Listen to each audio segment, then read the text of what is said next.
Hi everyone, welcome back to my channel Flutter Coding 101. In today's video, I am going to be showing you how you can use a file picker in your application.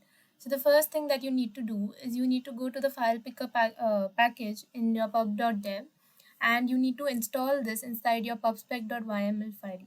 So here, as you can see in my pubspec.yml, I have added this file picker. You can also add it through your command prompt by using the command flutterpub add file picker, and then it will add, or here you can add it and then you can save it by using Ctrl+S, or you can just run on your command prompt flutterpub get, so it will add this file picker in your pubspec.yml file.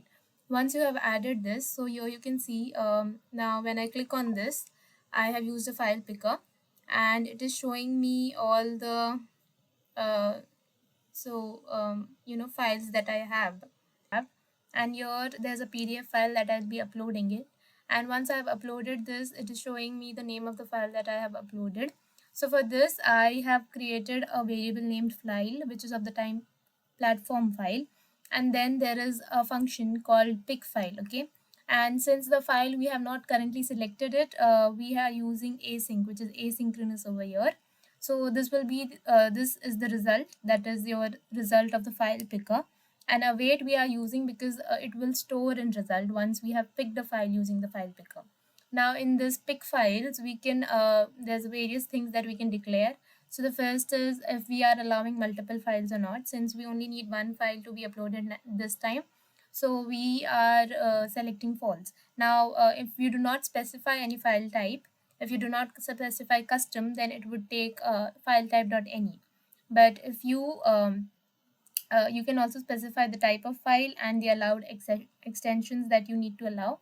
Now over here, what I'm also doing is I'm checking if my result is not equal to null, then I'm passing in the file that I have selected inside this file that I have declared. Now whenever I click on this upload file, what I do is I call the pick file method. So here you can see